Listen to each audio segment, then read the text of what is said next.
Tenemos el privilegio de leer otra vez la Escritura de nuestro Dios, que es inerrante e infalible, en Levítico capítulo 10, del 1 al 11.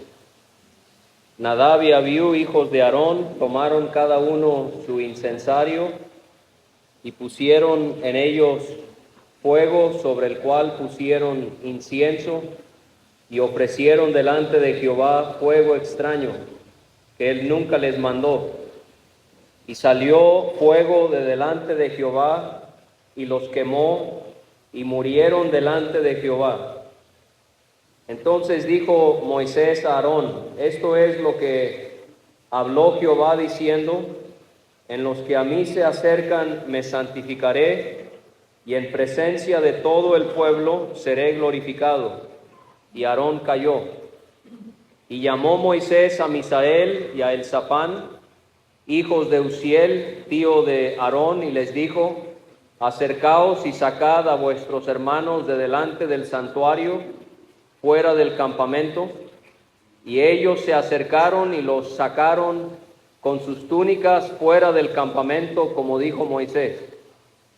Entonces Moisés dijo a Aarón y a Eleazar e Itamar sus hijos: no descubráis vuestras cabezas, ni rasguéis vuestros vestidos en señal de duelo, para que no muráis, ni se levante la ira sobre toda la congregación, pero vuestros hermanos, toda la casa de Israel, sí lamentarán por el incendio que Jehová ha hecho.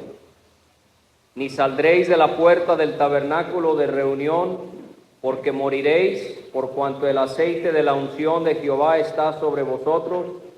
Y ellos hicieron conforme al dicho de Moisés. Y Jehová habló a Aarón diciendo: tú y tus hijos contigo no beberéis vino ni sidra cuando entréis en el tabernáculo de reunión, para que no muráis. Estatuto perpetuo será para vuestras generaciones, para poder discernir entre lo santo y lo profano, y entre lo inmundo y lo limpio, y para enseñar a los hijos de Israel todos los estatutos que Jehová les ha dicho por medio de Moisés. Es común que el Pentateuco nos intimide como lectores de la Biblia. Es posible que esta sea una de las secciones más descuidadas quizás en nuestra lectura, en nuestro estudio y también en la enseñanza de la iglesia. Pero como toda la Escritura es inspirada por el Señor, toda la Biblia nos es útil, y entonces podemos ir a un pasaje como este, que a simple vista tiene sus complicaciones de entendimiento y de aplicación, pero con la ayuda de nuestro Consolador, el Espíritu Santo, podemos abrir nuestras Biblias y ser informados de lo que Dios quiere comunicarnos a través de su santa y preciosa palabra. Y entonces, cuando pensamos, por ejemplo, en esta sección de la Biblia de la que leímos en los libros de la ley, podemos pensar en cómo Génesis nos enseña acerca de la formación del pueblo de Dios, porque leemos acerca de los patriarcas de Israel, la historia de Abraham, de Isaac, de Jacob, y cómo se formó el pueblo de Israel. Entonces Génesis nos habla de la formación del pueblo de Dios. En Éxodo, donde leímos anoche, aprendemos acerca de la redención del pueblo de Dios, cómo Israel había quedado en esclavitud, cómo Dios fue preparando los corazones de su pueblo, cómo Él dispuso de un líder, cómo Él también obró en los egipcios para humillarles y quebrantarles a través de esas señales que les fueron enviadas, cómo Dios les compró a precio de sangre para que ellos pudiesen salir de Egipto y poder ir a la tierra prometida, aquella tierra de Canaán que fluía con leche y miel. Y entonces Éxodo en gran manera se enfoca en contarnos acerca de la redención del pueblo de Dios. pero esta mañana hemos leído en Levítico. Y en Levítico, si Génesis nos habla de la formación del pueblo de Dios, y si Éxodo nos habla de la redención del pueblo de Dios, Levítico nos habla de la adoración del pueblo de Dios. Levítico enseña cómo es que Israel debía adorar a su Dios. Y el libro de Levítico es llamado así porque es un compendio de leyes que eran pertinentes a los sacerdotes, a aquellos que sabemos que eran también llamados levitas, por eso Levítico. Y ellos tenían una función muy importante en lo que realizaba toda la nación de Israel para adorar a ese Dios inmensamente e infinitamente santo a quien estudiábamos anoche. Y entonces ahora pudiéramos también pensar no solamente en como un panorama en los libros de la sección de la que hemos leído en la Biblia, pero pensar también en segundo lugar en un breve bosquejo de esta primera parte, de esta primera mitad del libro de Levítico, para poder ver este pasaje en su contexto adecuado. Podemos notar que en los primeros 7 capítulos se dan detalles sobre las ofrendas principales de Israel. Capítulo 8 describe el evento que se realizó para que Aarón y sus hijos fuesen consagrados al Señor para comenzar su servicio en aquella tienda reunión, en esa tienda de reunión donde Dios moraba. El capítulo 9 de Levítico hace ver los sacrificios que ofreció Aarón para poder fungir como el jefe de los sacerdotes. El capítulo 10, en el que leímos, se relata esta tragedia ocurrida a Nadab y a Abiú, y esto es lo que nos va a ocupar en esta sesión. Y en los capítulos 11 a 15 vemos que se proveyó a Israel una serie de mandamientos relacionados a la pureza y a la inmundicia. Y entonces debe llamarnos la atención que en medio de todas estas ordenanzas y preparativos, casi que de una manera inesperada y abrupta, leemos acerca de la muerte de estos 2 hijos de Aarón. Pareciera que el Espíritu Santo quiere puntualizar la seriedad que hay en revelarse a lo prescrito por Dios, y que el juicio ejecutado sobre estos varones es usado por el Señor para ejemplificar lo que Él ya les había advertido en cuanto a lo que sucedería si ellos desobedecían su ley. La historia de Nadab y Abiú, hermanos y hermanas, hoy en el 2024 tiene como fin advertirnos sobre lo perverso y sobre lo nefasto que es acercarnos indebidamente a la presencia santa de nuestro Señor. Antes que veamos este tema en cuanto a la manera en la que no debemos acercarnos a Dios, quiero que pensemos primeramente en cómo sí debemos acercarnos a Dios con el deseo de adorarle. Su Biblia y la mía explícitamente señala, subraya y recalca cómo es que el santo que considerábamos anoche con reverencia y con admiración demanda que nos presentemos delante de Él. Y quiero pensar en 10 cosas que deben caracterizar nuestra adoración. Número 1, nuestra adoración es en espíritu y en verdad. Jesús le dijo a la mujer de Samaria: Dios es espíritu, y los que le adoran en espíritu y en verdad es necesario que adoren. De manera que nosotros debemos adorar al disponer nuestro interior para entonces reflejarlo de manera externa. Adoramos en espíritu, pero adoramos en verdad porque lo hacemos sinceramente y sin hipocresía. Dios quiere que entonces le adoremos en espíritu y en verdad. En segundo lugar, Él quiere que le adoremos con humildad. Leemos en el Salmo 95, vengan, adoremos y postrémonos, arrodillémonos delante de Jehová nuestro Hacedor. Y entonces buscamos adorar a nuestro santo Dios al mortificar nuestro ego, tratar de destruir todo tipo de vanagloria, de vanidad, de egocentrismo, para que realmente sea Dios el que tenga la prominencia y Él reciba la honra de la cual Él es digno. Adoramos también a Dios admirándole.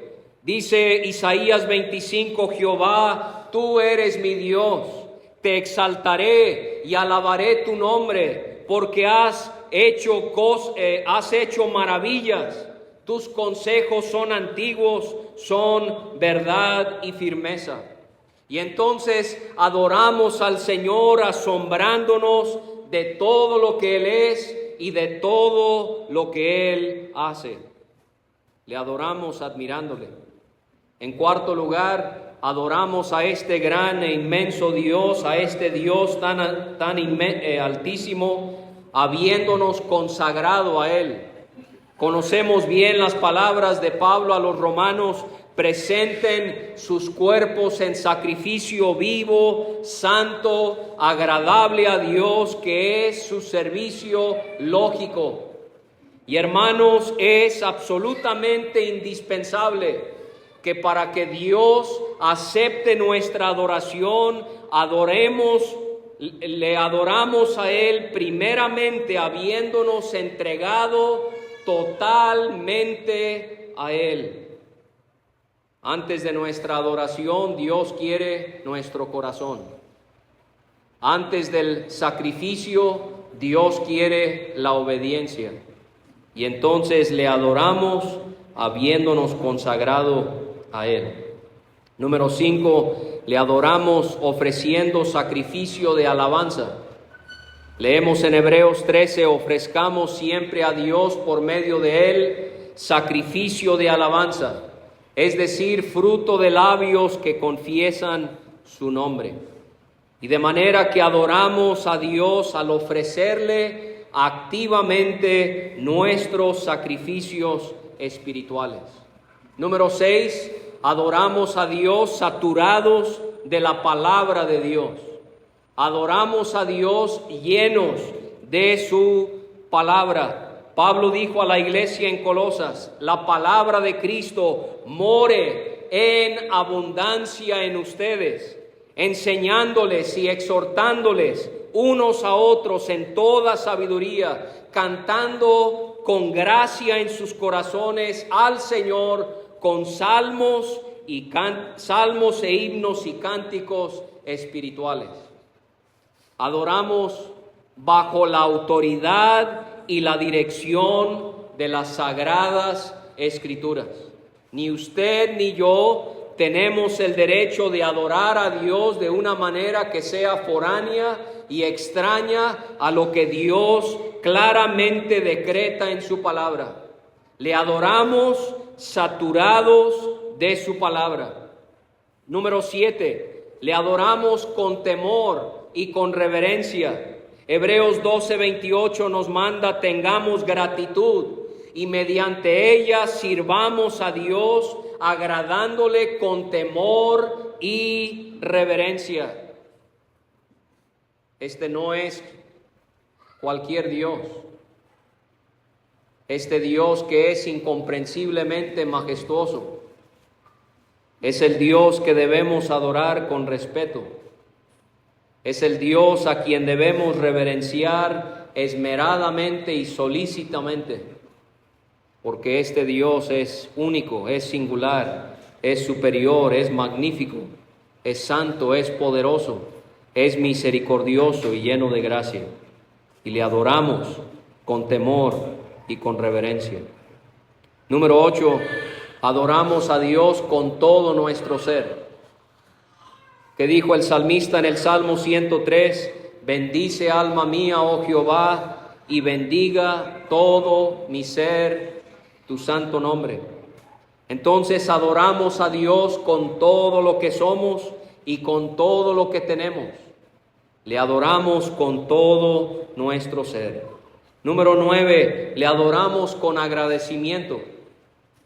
Salmo 75:1 son nuestras palabras también. Gracias te damos, oh Dios, gracias te damos, pues cercano está tu nombre. Los hombres cuentan tus maravillas y adoramos con corazones saturados de agradecimiento a este gran Dios al que hemos llegado a conocer. Y número 10, adoramos a Dios también con rectitud de corazón. Adoramos a Dios con rectitud de corazón. El salmo más largo de todos, no sabemos quién lo escribió, pero el Espíritu Santo nos dice en el Salmo 119 y versículo 7, te alabaré con rectitud de corazón. Cuando aprendiere tus justos juicios. Entonces adoramos a Dios limpiamente, adoramos a Dios rectamente, adoramos a nuestro Dios santamente. Nosotros, hermanos, en esta mañana nos centraremos en considerar el hecho de que lo santo que es la presencia de nuestro Dios debe resultar en que le adoremos santamente. Anoche, muy débilmente, tratábamos de contemplar la santidad de Dios, la santidad de su persona, y ahora queremos pensar en la santidad de su presencia, para poder adorarle como Él es digno de que Él sea adorado. Porque el Dios que es santo merece y exige que le adoremos en santidad. Salmo 11:4, Jehová está en su santo templo. Dios es santo y Él habita, nos dice el Salmo 22:3, entre las alabanzas de Israel. Esto debería resultar en lo siguiente, hermanos. Lo que dijo el salmista en el Salmo 29, una cosa he demandado a Jehová, esta buscaré, que esté en la casa de Jehová todos los días de mi vida, para contemplar la hermosura de Jehová y para inquirir en su templo. Por eso el salmista dijo en el Salmo 93, la santidad conviene a tu casa, oh Jehová, por los siglos y para siempre. Deberíamos nosotros replicar aquí sobre la tierra, en nuestras vidas y en nuestras iglesias, lo que hicieron los serafines de los que hablábamos anoche, que ardían por la gloria y la santidad de Dios en el 6º capítulo de Isaías. Aprendamos, creyentes, lo que es contemplar al Señor sentado sobre un trono alto y sublime, y sus faldas llenaban el templo. Seamos como los querubines, que a pesar de que son seres puros y santos, ellos no se atreven a mirar a Dios, sino que se cubren con sus alas. ¿Por qué? Porque el glorioso Dios, Pablo dice en 1 Timoteo 6, habita en luz inaccesible. Imitemos lo que hacen esos serafines al abrumarse con la santidad de Dios, y solo pueden repetir ese glorioso atributo del Todopoderoso, que dicen: Santo, Santo, Santo, Jehová de los ejércitos, toda la tierra está llena de su gloria.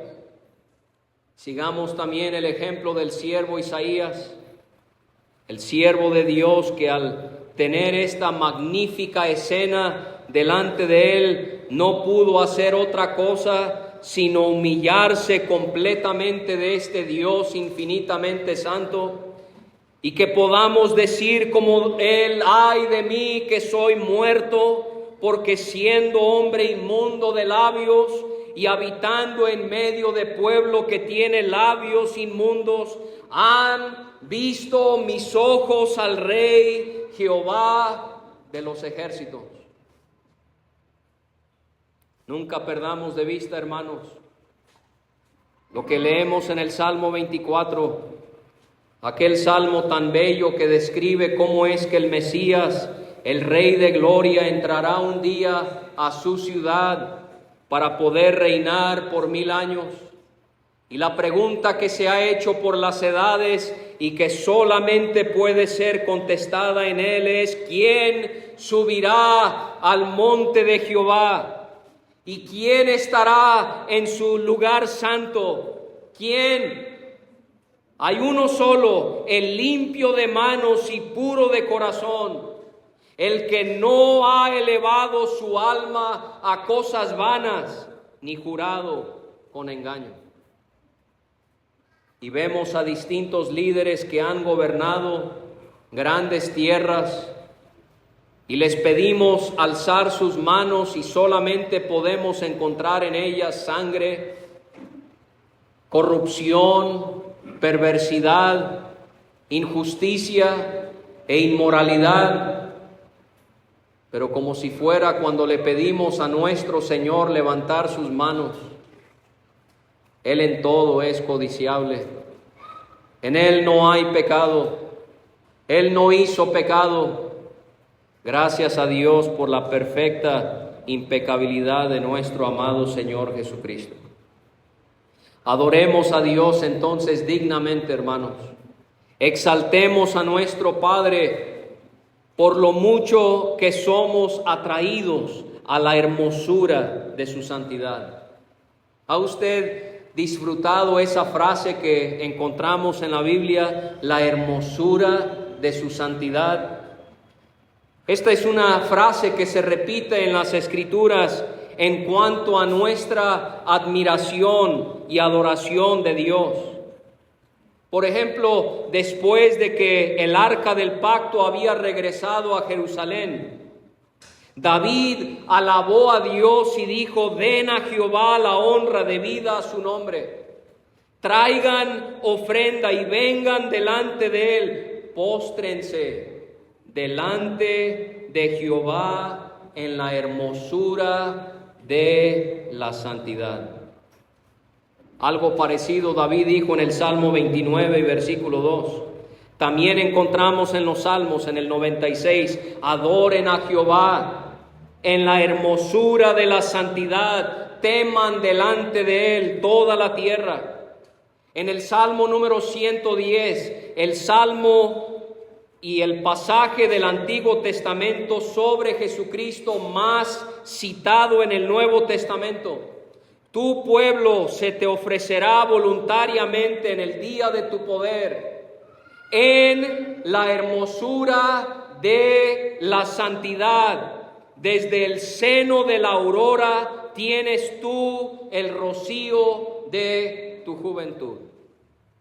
La palabra hermosura en hebreo significa adorno, ornamento, resplandor, gloria. Y entonces podemos ver, hermanos, cómo esto resalta lo que es la santidad en el ser de Dios. Nos atrae mucho el amor de Dios. Y está bien, pero hermanos, tenemos que también ser atraídos por su santidad, por la hermosura de su santidad. Y por eso no creo que estuvimos del todo mal en decir anoche que la santidad de Dios es lo que más le distingue y lo que más le adorna. Dejemos, hermanos, que nuestro espíritu y nuestra alma sea atraída a la hermosura de la santidad del Señor y adorémosle con todo lo que somos. No debemos ser tan egocéntricos, hermanos, en la vida cristiana, aún en cosas que tienen que ver con el Señor. ¿Y sabe de qué manera a veces mostramos un egocentrismo en cuanto al Señor y nuestro conocimiento de Él? Es que solemos atesorar sus atributos que más nos benefician. Si le preguntáramos a un grupo de cristianos cuáles son algunos atributos de Dios, lo más seguro es que la mayoría de ellos serían aquellos que nos benefician a nosotros. Por ejemplo, amamos que Dios sea fiel. ¿Por qué? Porque esto resulta en que podemos contar con su presencia en los valles más oscuros de nuestra vida. Está bien, es bueno estudiar la fidelidad de Dios, pero se fija, es algo que me beneficia. O por ejemplo, apreciamos el amor de Dios porque nos conmueve que Él ponga su afecto sobre nosotros aun cuando somos tan malos. Pero también es un atributo que me beneficia a mí. Atesoramos también, por ejemplo, su omnisciencia, porque significa que Dios conoce todas mis penas, todas mis preocupaciones, todas mis lágrimas. Pero realmente no debemos percibir al Señor de esa manera.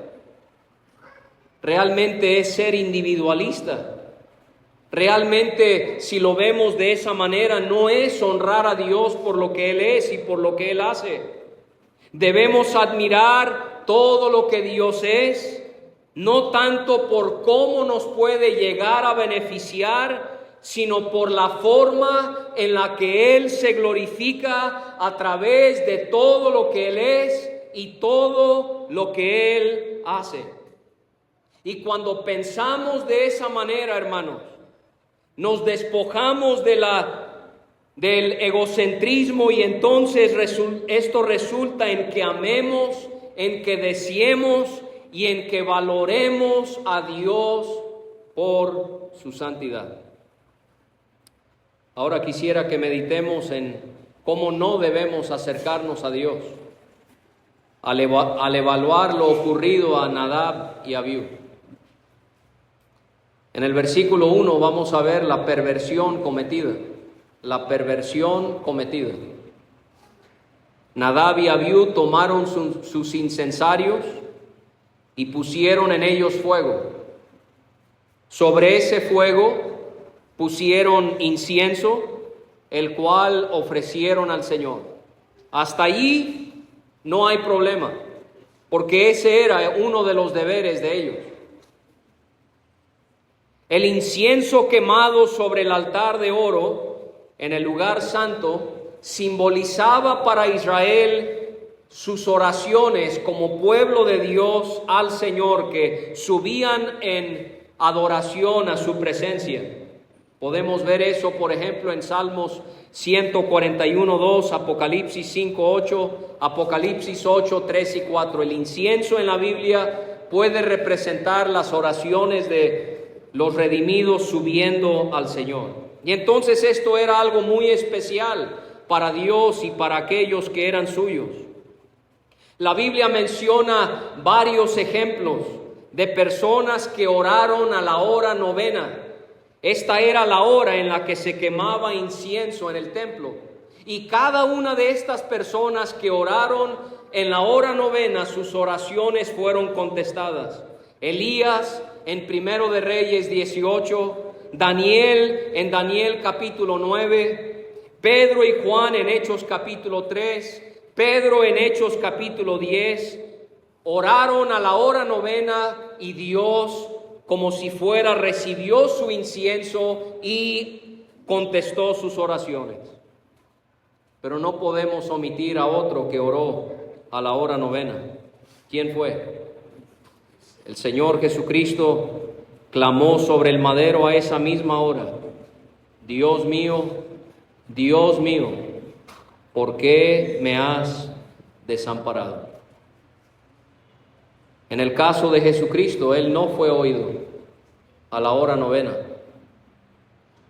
Él no fue oído, sino que fue abandonado por su Dios, porque Él estaba siendo hecho pecado por nosotros.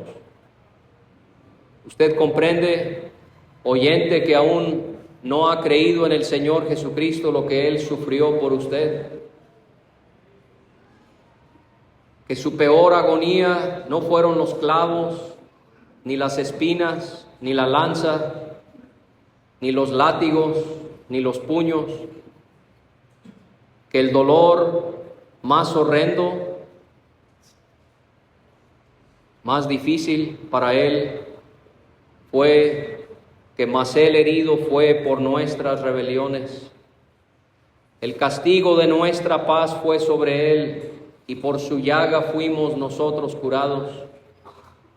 Todos nosotros nos descarriamos como ovejas, cada cual se apartó por su camino, mas Jehová cargó en Él el pecado de todos nosotros.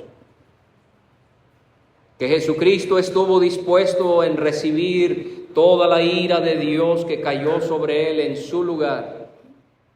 Y Dios quiera que usted en esta mañana pueda obedecer el Evangelio al arrepentirse de sus pecados y al confiar en Cristo, quien es el único que puede rescatarle de su pecado y del infierno que le espera a toda persona que no obedece la palabra de Dios.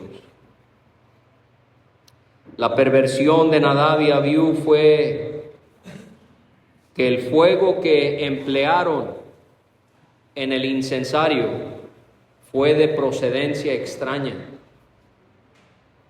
Era fuego que Dios nunca había mandado que utilizaran. La palabra extraño, fuego extraño, esta palabra extraño señala que era fuego ajeno, foráneo, profano. Es la misma palabra en las escrituras hebreas utilizadas, por ejemplo, en Proverbios 2:16 para hablar de una mujer adúltera. Fuego extraño.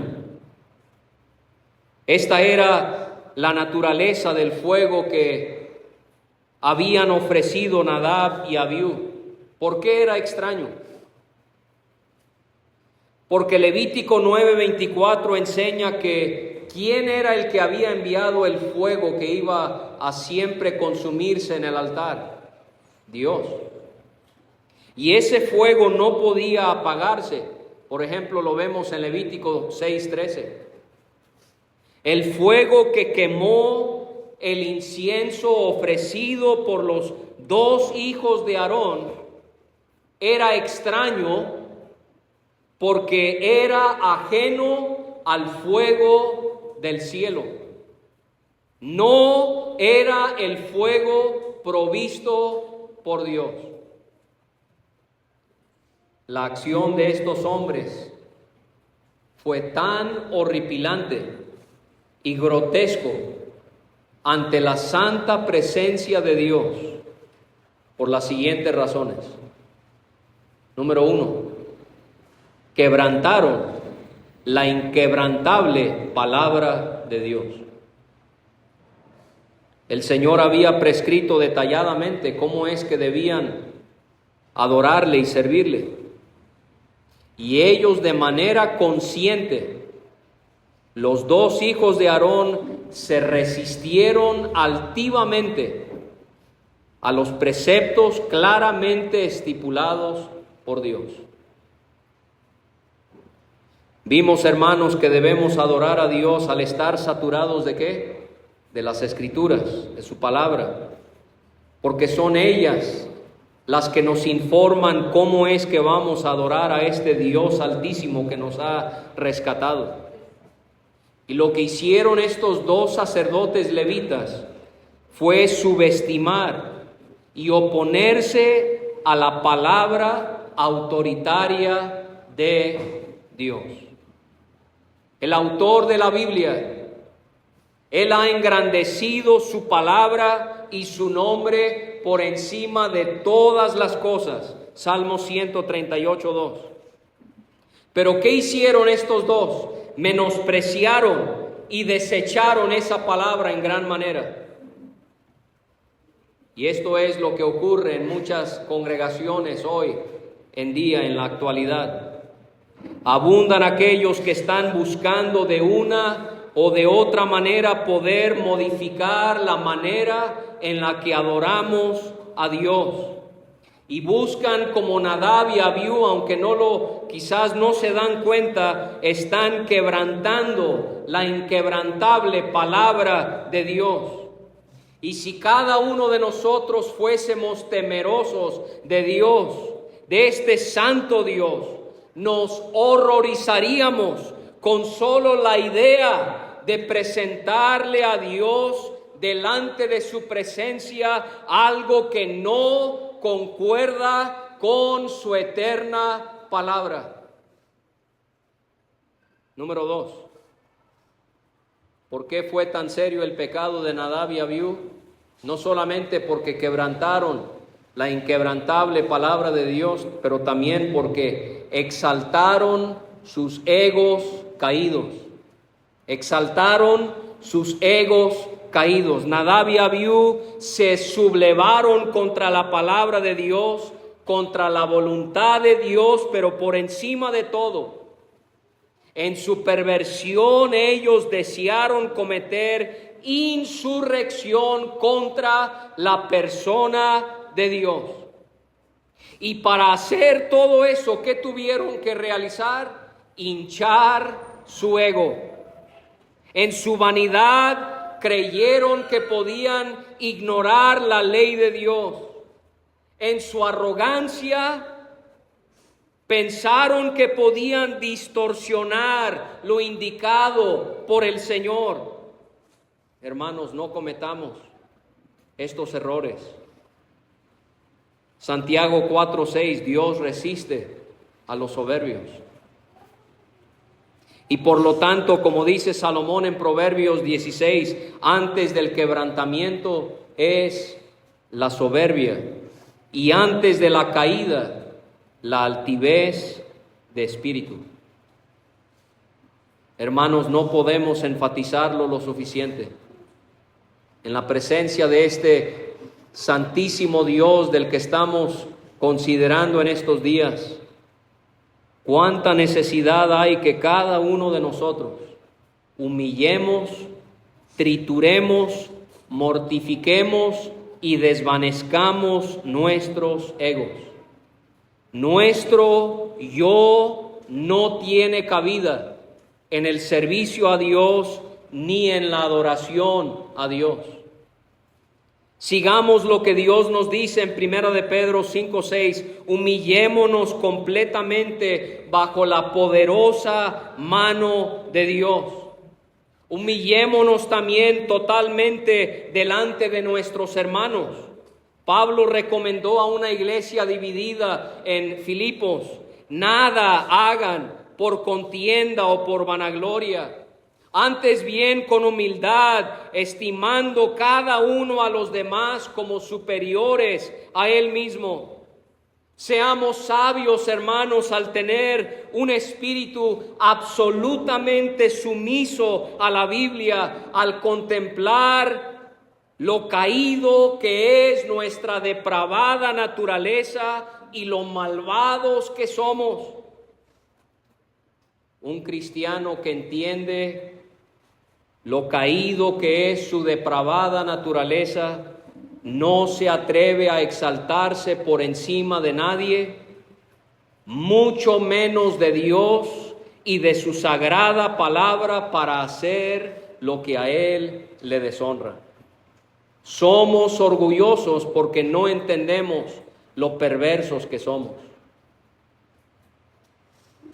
Pero en tercer lugar, ¿por qué fue tan serio el pecado de Nadab y Abiú? Y esto fue quizás lo más serio que hicieron. No solamente porque quebrantaron la inquebrantable palabra de Dios, no solo porque exaltaron sus egos caídos, pero número 3, porque rebajaron al Dios Altísimo. Rebajaron al Dios Altísimo. ¿Hicieron mal en quebrantar la palabra de Dios? Sí. ¿Hicieron muy mal al exaltar sus egos? Claro que sí. Pero lo peor que pudieron haber hecho estos hermanos fue rebajar, humillar, degradar al Dios de toda gloria en sus corazones. Desestimaron al infinito, desdeñaron al eterno, insultaron al santo. Al ofrecer fuego extraño delante de Jehová estaban ofendiendo, insultando y blasfemando a Dios directamente. Hermanos, para cada uno aquí, lo más deplorable de nuestro pecado no son las consecuencias que el pecado acarrea. ¿Qué es lo más deplorable de la perversión? Lo más aborrecible de la corrupción es que se comete contra un Dios que es altísimo.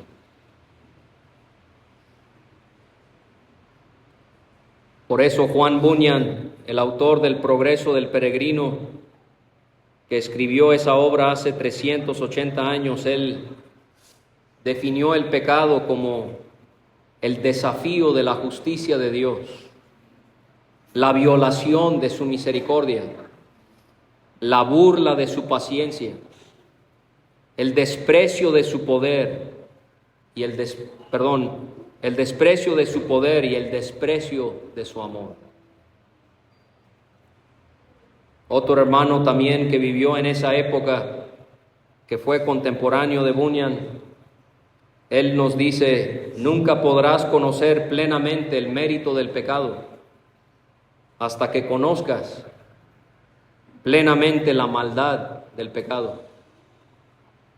Y nunca podrás conocer plenamente la maldad del pecado hasta que conozcas plenamente las siguientes 6 cosas: la excelencia del alma que deforma, la excelencia de la santidad que borra, la razón y excelencia de la gloria que viola, la excelencia de la gloria que desprecia, la excelencia y oficio de la razón que pisotea. No, ni hasta que conozcas la infinita excelencia, omnipotencia y santidad de ese Dios contra quien se comete. Número 2, vemos en el versículo 2 la disciplina ejercida. La disciplina ejercida.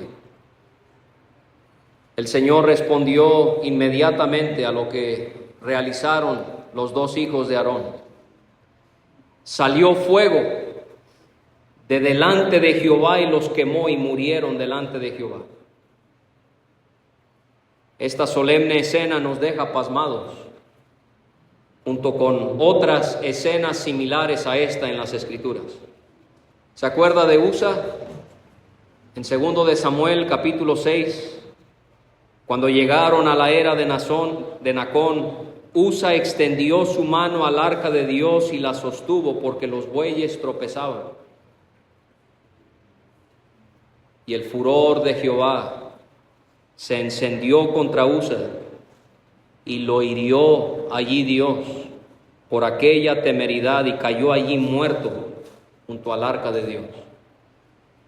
¿Se acuerda del matrimonio en Hechos 5? Ananías y Zafira cayeron muertos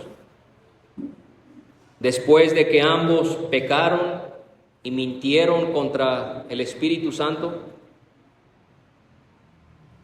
Hermanos, seamos honestos esta mañana. La gran mayoría de nosotros pensaríamos que en esos casos que le he dicho, que le he señalado, Dios fue muy exigente.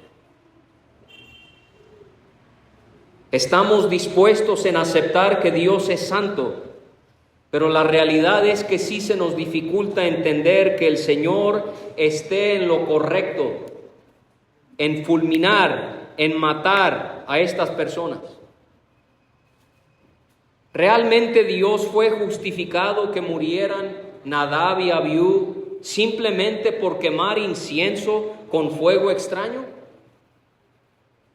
¿Realmente fue un acto moral por parte de Dios que Él le quitara a Usa su vida solo por tocar el arca del pacto? ¿Realmente el juez de toda la tierra actuó debidamente al hacer caer muertos a Ananías y a Zafira solo por mentir? ¿Sabe por qué estas preguntas navegan en nuestras mentes, hermanos? Porque una, no comprendemos lo perverso que es la perversidad. Y dos, porque no comprendemos lo santo que es la santidad de Dios.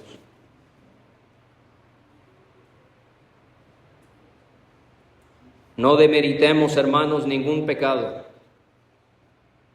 Los hijos de Aarón fueron aniquilados por no adorar a Dios adecuadamente. Y ese es un crimen terrible, porque Dios es infinitamente santo. Usa perdió la vida por creer que su brazo era más santo, más puro que el suelo sobre el cual caería el arca de la alianza.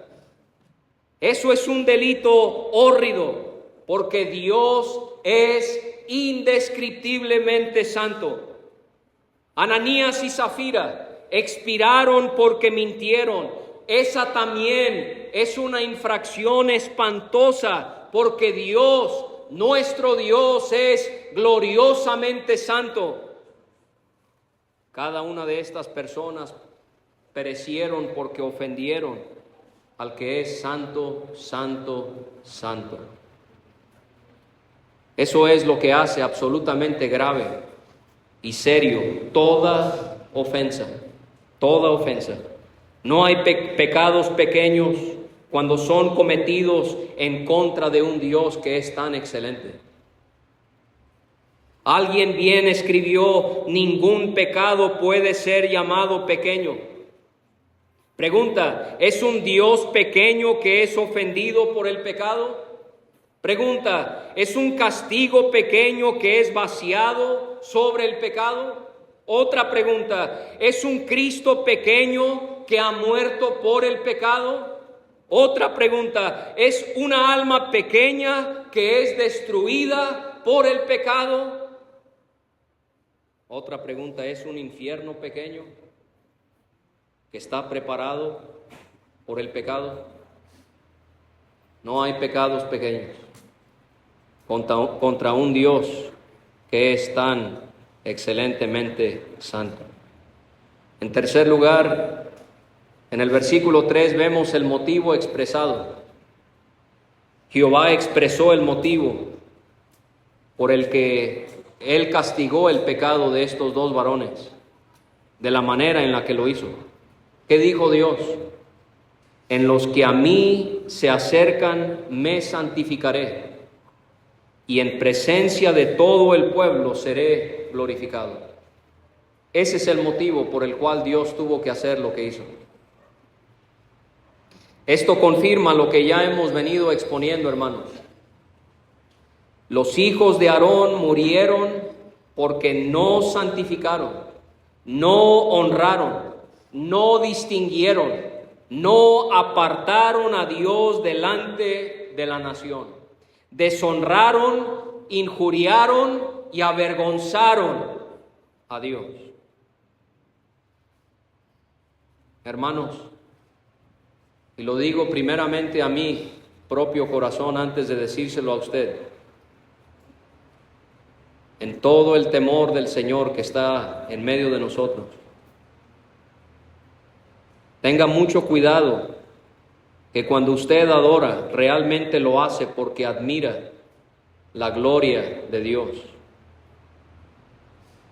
No lo adoremos porque buscamos egoísticamente un beneficio. No lo adoremos porque realmente buscamos ser alabados por los hombres. Como dijo alguien, temo que la mayor parte de las personas adoran la adoración en vez de adorar a Dios. Tampoco, hermanos, adoremos a nuestro Dios de una manera ritualista, rutinaria, al hacerlo porque es algo que es una costumbre que tenemos. No lo adoremos faltándole el respeto tampoco al adorarle sin integridad moral.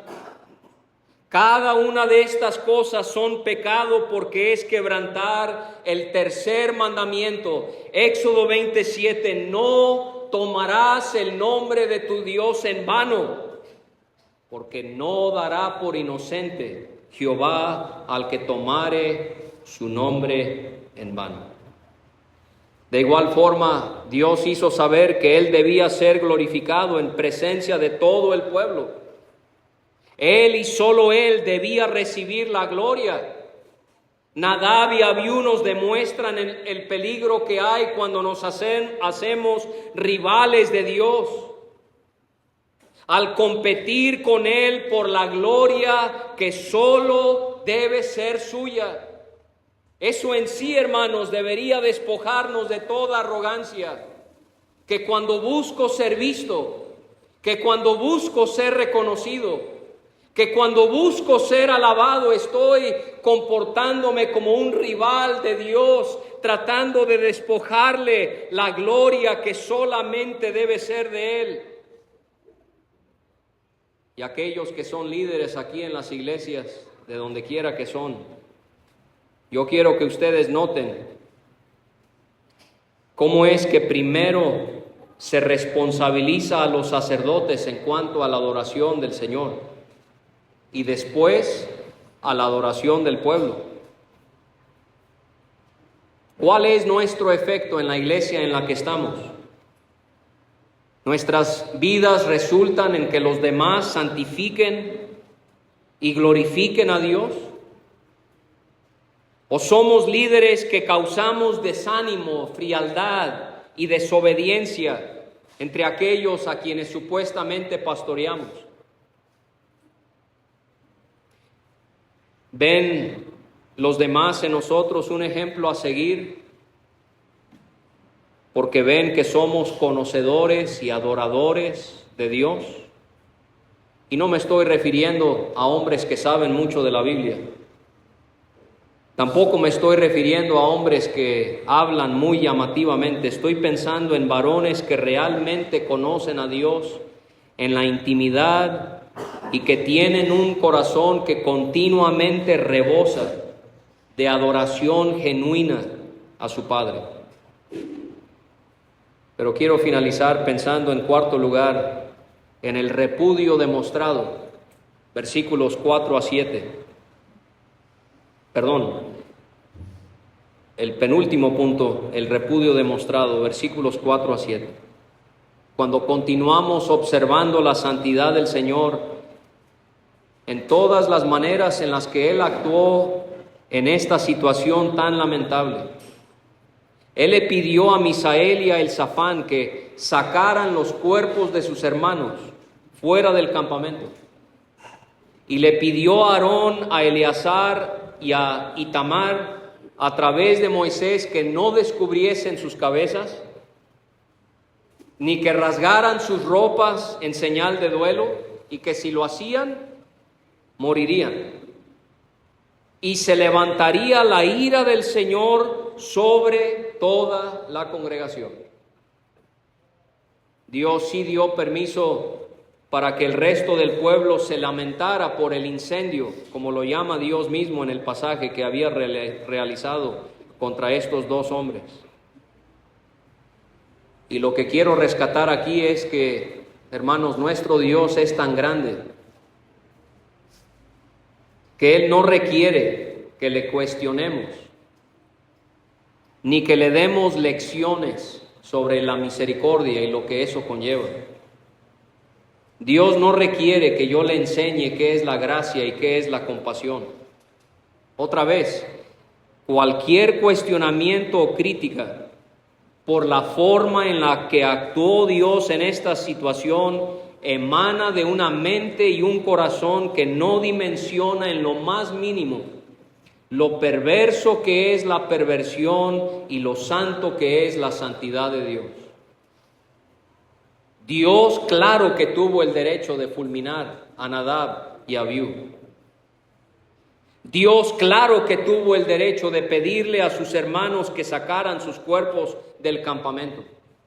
Claro que Dios tuvo el derecho de ordenarle a su padre y a sus hermanos que no hicieran duelo. ¿Por qué? Porque Dios es Dios.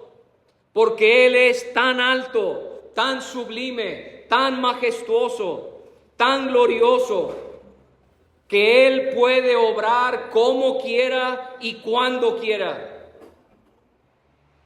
Nosotros somos tan egocéntricos que nuestra tendencia es pensar en el bienestar de Nadab y Abiú.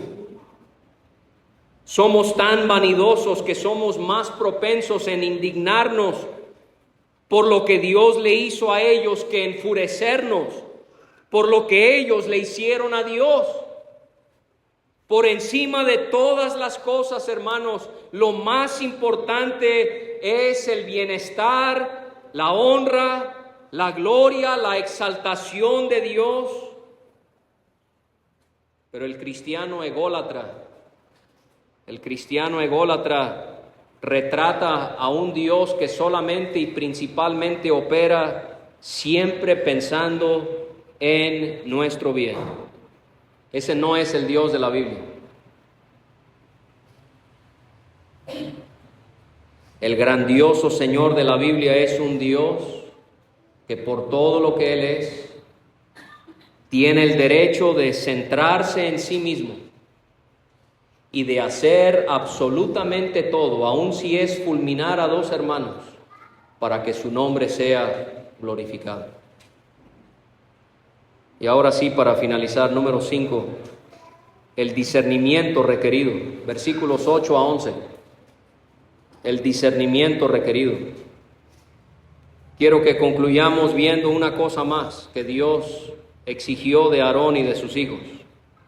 No debían beber vino ni sidra antes de entrar al tabernáculo para que no murieran. ¿Habrá sido esto lo que motivó a Nadab y a Abiú en hacer lo que ellos hicieron? Posiblemente. Y el Señor les explicó que Él les estaba pidiendo que no bebieran vino ni sidra al entrar a su santuario para tener la capacidad de realizar dos cosas. Número 1, para poder discernir entre lo santo y lo profano y entre lo inmundo y lo limpio. Y así la iglesia hoy en día necesita a hombres que tengan conciencias sensibles para detectar primeramente los pecados en ellos y también para identificar lo que pudiera estar mal en otros para poder resolverlo. El problema de muchos ancianos es que no conocen lo que está mal en ellos y entonces no quieren lidiar con las faltas de otros. Pero hermanos, los que sirven como pastores, como administradores, Dios les ha dado la responsabilidad de ser guardianes de la casa de Dios para que fuego extraño no sea introducido allí. Dios nos ayude en poder discernir entre lo santo y lo profano, entre lo inmundo y lo limpio. Pero en segundo lugar, ¿para qué? ¿Por qué no debían tomar vino ni sidra al entrar al santuario? Para enseñar a los hijos de Israel todos los estatutos que Jehová les ha dicho por medio de Moisés. La iglesia también requiere de hombres que puedan enseñar fielmente la palabra de Dios, para que fuego extraño no sea presentado delante del Señor. Hermano, ¿está estudiando su Biblia? ¿Está luchando con Dios, sacrificando tiempo tratando de preparar algo que realmente edifique al rebaño que Dios le ha encomendado? ¿O es una lectura y ahí unos pensamientos y anoto unas cositas y lo que se me venga a la mente, que al cabo Dios ayuda? Usted no debe estar en un púlpito si hace eso.